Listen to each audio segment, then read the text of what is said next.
Hello and welcome to Multifamily Investing with Bob Biggins. I am Bob Biggins and welcome to episode number 35. A little bit different format this time. I had one of my listeners reach out, a young fella, and he said, if I'm only about 20 years old, 22 years old, and making maybe $20 an hour, how would I ever do what you're assessing and talking about on your program? And I said, well, there's definitely a way. And he didn't really think so. I said, well, let me run some numbers.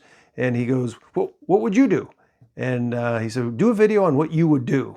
I said, I can do that. I can do that. So we'll be doing a lot of numbers in this video, and I'll be going up and down, looking up and down, but I've got them pretty well documented, but they're going to be put up on the screen come editing time, and you'll be able to see exactly what I'm looking at.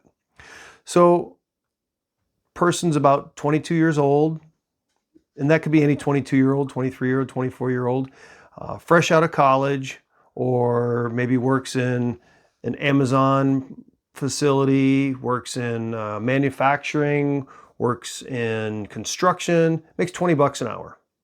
Okay. Not a huge salary, not a bad salary, makes 20 bucks an hour, and pays taxes on that money. It's not under the table or anything. And so I'm going to go through a scenario on how this person can buy a duplex, and probably at the end of 7 to 9 years buy a whole lot more than that. So let's get started. So we take and we break this down into smaller pieces. The person makes $40,000 a year. After taxes, that person's going to make 70% of that, because 30% is going to go to taxes and unemployment and all the other things that you have to pay the government, and divide that by 12, and that comes to $2,333 per month. So what I did, I created a nice budget here, thinking of all the line items I could think that would be a budget that I would have paid back in my 20s, which were a long, long time ago. But we've got a monthly take home of $2,333. That's his take home. And then I added in a side hustle, because nowadays with the internet, everyone has a side hustle. And do whatever you're good at. Maybe something you're not good at, but maybe you can mow lawns, you can shovel snow, you can be a maintenance man, you can drive an Uber, you can be a dog walker, dog sitter, babysitter. There's definitely a lot of ways that you can make $500 in a month. Break that down, that's only going to be about a little over $10 to $12 per day. And you may do it only on the weekends or on the evenings, but that's a big part of this, is to have some type of side hustle, and I figured about $500 per month. Some months may be more, but some months may be less. So let's get into your expenses. And I figured $800 rent, very modest, not a Taj Mahal by any means, but you don't really need to live in a Taj Mahal your first year or two. You pay your heat of $50 a month. That would be on a budget, more in the winter, less in the summer. You'd have electric of $50, more in the summer, less in the winter. Water and sewer, $50, $150 a quarter per person. That's probably about right, maybe even a little low, or a little high rather. Car, I've got $170 a month in a car. And where does that come from? It comes from $10,000 car at 7% interest, and paying that off over 6 years. So that'd be 72 payments. That comes out to $170 a month. Doable. $10,000 car, not a great car, not a bad car, but a nice, reliable car. Car insurance, unbelievable. Car insurance, at least here in Michigan, $167 per month. Crazy. As much as your car payment is car insurance. We're the highest taxed car insurance state in the nation, by the way. Groceries. The internet said between $250 to $400 groceries. We'll put this at $300. So you may need to eat some ramen noodles. Internet, gotta have internet to do any business. $50 a month. Auto repair. Your car may have no repairs at some point, but have many repairs on other months, and you definitely have to take oil changes and maintain it. So I figured a modest $25 a month there. It may have to be a little bit more potentially. Gas at $21, assuming you don't have to drive a real long way to work. I've got entertainment at 100 because you are 22 years old, by the way, and clothes and purchases at $100 a month, and then miscellaneous at $100 a month. That comes out to $19.83. That was a good year. Your revenue is $28.33. So your monthly leftover is $851, say $850. So you do that for 2 years. So 24 times 18, or 24 times 851, and it all comes down to math and breaking these problems down into little small bites. Bites that you can achieve. Achievable steps that are just little small bites.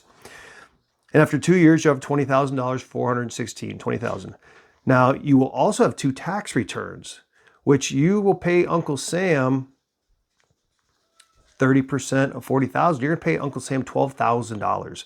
So I figured you get back 2,500 those 2 years, which I think is very, very doable because you'll be in a low tax bracket, even for a single person. So that'll put $5,000 more back in your pocket. So at the end of 2 years, if you save things up, you're going to have $25,416, $25,000. All right. So what do we do with the $25,000? Well, after about month 18 of the 24 months to get to 2 years, you're going to start looking for a duplex, at least. And you're going to find a duplex, 200 to 250. I put it in the middle at about $225,000.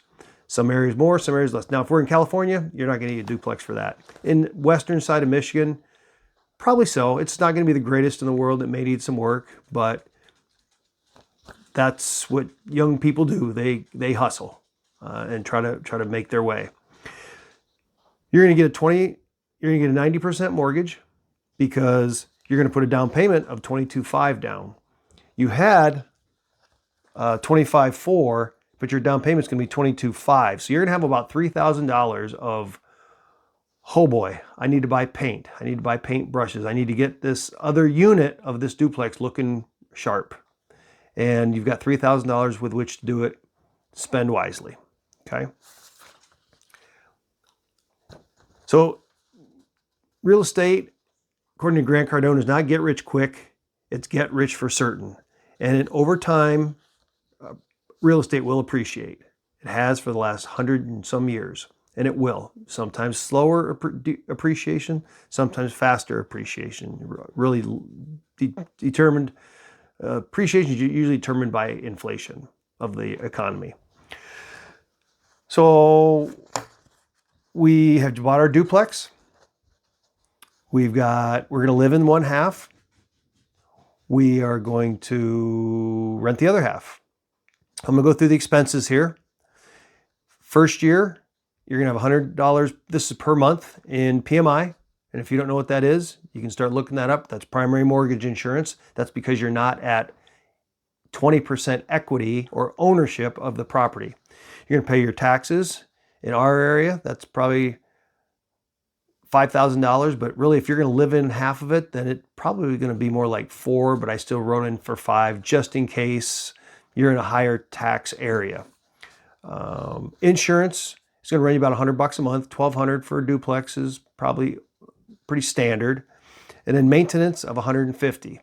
That puts you at $1,800 in maintenance per year, which you could put in a $500 water heater. You could buy more paint. You can repair a furnace, whatever you need to do. You put that money away every month, and that would be your maintenance budget. All right. So that's your expenses at $2,080 in that first year, or first per month that first year. And then you've got the duplex, so say it rents for $1,250. If it's really, really nice, it rent for $1,400, $1,450, but yours is okay, so you rent for $1,250. They pay all their expenses, they pay their utilities, and you just collect the rent. But on your side, you put in a roommate, you house hack. You put that person in there and they pay $750 a month because any studio today is going to go for $650 or even $700. So they'd have half of a duplex, their own room, regular sized kitchen, kitchen table, living room. You're going to take care of the internet, the water, the sewer, the trash, the electric, the heat. you're going to take care of everything. That person's going to live there for $750, which is pretty darn reasonable. No expenses. Just go there and house hack with you. Find that person. If you're a female, of course, you got to find another female. If you're a male, it's probably a little easier because you're not so worried about things like that. So just find yourself a roommate. Now, I don't know where you'd find them, maybe on Craigslist or from friends or online, Facebook account or anything like that, but get yourself a roommate. And your monthly revenue that first year is going to be $2,000. Well, it doesn't take a rocket scientist to figure out you're losing $80 a month that first year. Well, that's okay because you're not paying $800 a month in rent anymore because you're living in your own half of your duplex. So you can pay that $80 a month when you're saving $800 pretty easily. So you extrapolate that out year 2, 3, 4, 5, 6, and 7. I went out 7 years because you look on year 7, the PMI goes down to 0 because you will have 80%, you'll have 20% equity in your property after 7 years. And after that, it's a 30-year loan. You're going to be paying a lot more off after 7 years, and your principal, which is the amount you owe, is going to go down, down, down, down in short order.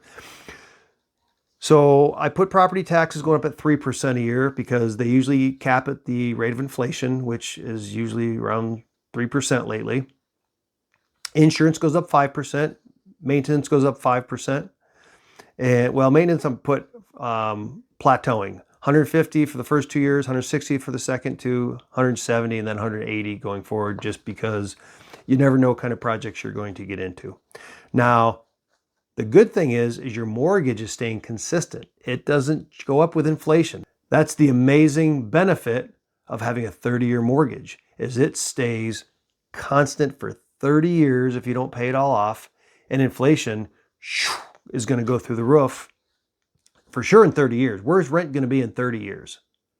Well, I've owned my properties as of 2 months from now. I've owned my properties 30 years, and many rents have doubled and doubled again, and they're working on their next doubling.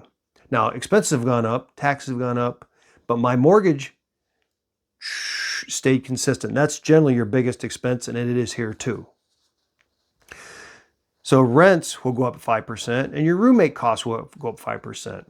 Take that out to 7 years, and your revenue is going to be $2,680, and your expenses are going to be $2,125. Okay, so that doesn't sound like very much, but remember, that's every month. So you're going to pocket almost $500 every single month, or it'll actually be over $500 every single month if things go as per plan. So at the end of the day, the first year, your monthly earn will be minus 80. Full year will be minus 956, but still, that's almost like 1 month of rent you're going to pay at $800. The second year, you're going to make a whopping $3 per month, $34 a year. You're going to break even. That's okay. Then it turns over. You're going to plus 80 the third year, and you're going to plus 956, 80 the first month, and third year, $80 a month in profit, and then 956 in expense, or 959 per year in revenue. The next year it jumps up to 2,400 in revenue, in profit and earnings, cash flow. And next year is 3,090, 4,307, and the last year is 6,668. Well, there's some other magic that comes with real estate that I'm going to explain to you that I did not know until about 5 years ago. Meaning I did real estate for 20 years ago, and I never was told about this tax strategy. It's called cost segregation. Look it up if you haven't ever, if you've never heard of it. It is where you can do an online for a single family or a duplex. It runs about $1,000, $1,100, $1,200. And you have a company come and you explain to them how many square foot your property is. You exclude the land, and you say that's about you. They will take all of the depreciable assets that are at 7, 10, and 15-year depreciation, and they will pull those forward the first year. And it's called accelerated depreciation. That was the benefit of the Trump tax cuts, is it allowed for accelerated depreciation in real estate and other assets as well. But in real estate is what we're talking about. So it usually comes out to be about 1/3 of the building, less land. So if we pay $225, the land is going to be, I don't know, 15 or 20,000 probably. So that's going to leave you at 210. Round numbers, that puts $70,000. You write that $70,000 off the first year you buy it.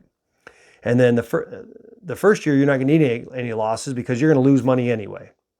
But what it can do, if you become a real estate professional, which you will because you are going to spend 800 hours per year doing real estate, because you're going to be evaluating real estate, you're going to be working on your real estate, you're going to be running numbers for your real estate, you're going to be driving to showings for you're going to live there, so you're not going to be driving, but you're going to be driving to get maintenance supplies, you're going to be driving to look at deals, you're going to be driving to solicit deals to other investors. You'll spend 800 hours, but you just have to document that. And then you'll be a real estate professional, and you can write off the taxes from your 1099 job, or your W-2 job, your W-2. So if you're paying, say, let's just say your salary didn't go up the first year, or the first 9 years, which is doubtful, but say it's still $20, and you're paying $12,000 in tax, 30% of $40,000. You're paying $12,000 in tax. You can wash those taxes away until you have come to $70,000. So the first year, $12,000 write-off. Second year, and they'll carry forward. You'll write off the first $70,000, but they're going to carry forward until you burn up all those losses. So all the money you've earned doing real estate, it's going to wash that away, and it's going to wash away your earnings from your job.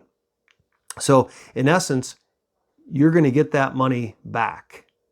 That $70,000, it's going to be dollar for dollar. You're going to get that money back. You paid it out, but it's going to come back in the form of a refund at the end of tax time. So based on your cost seg, and this is after the 7 years, you're going to, and this doesn't even take into account anything about your job. Your job, you're still going to make money, but you're going to bring in the $70,000 from your cost seg. You're going to save $800 a month times 84 in rents. You're going to have $67,200. So that is going to put you, after the first 7 year, after your 2 years you saved up, then 7 years thereafter, it's going to put you at almost $140,000 you should have in a bank account.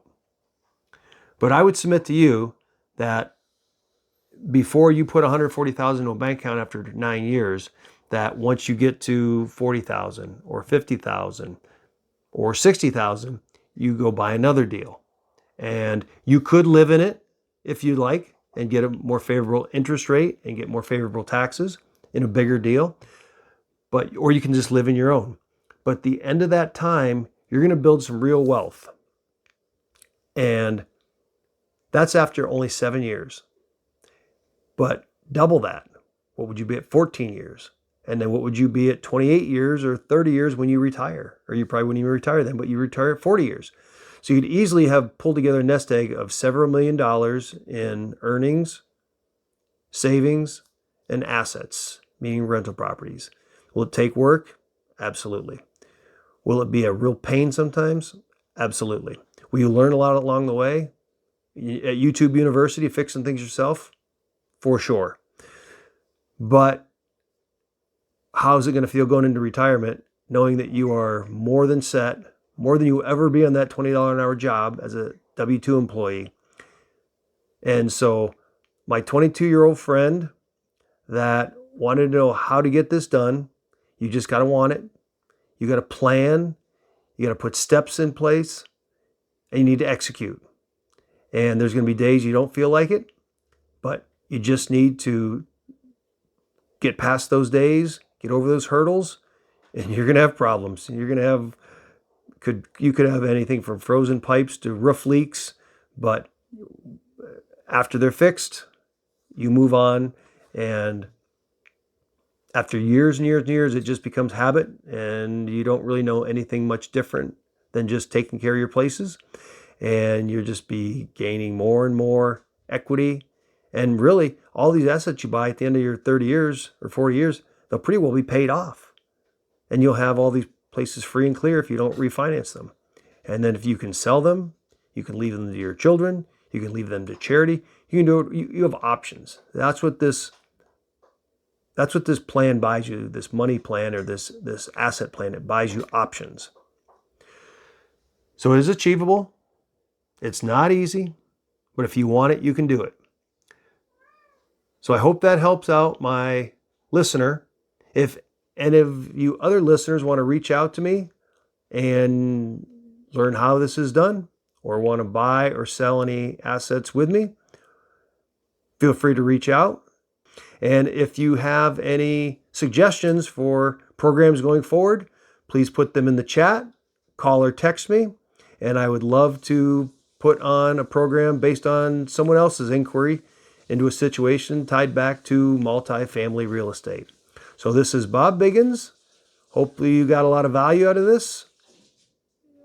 I appreciate your time, and so I'll be signing out for tonight.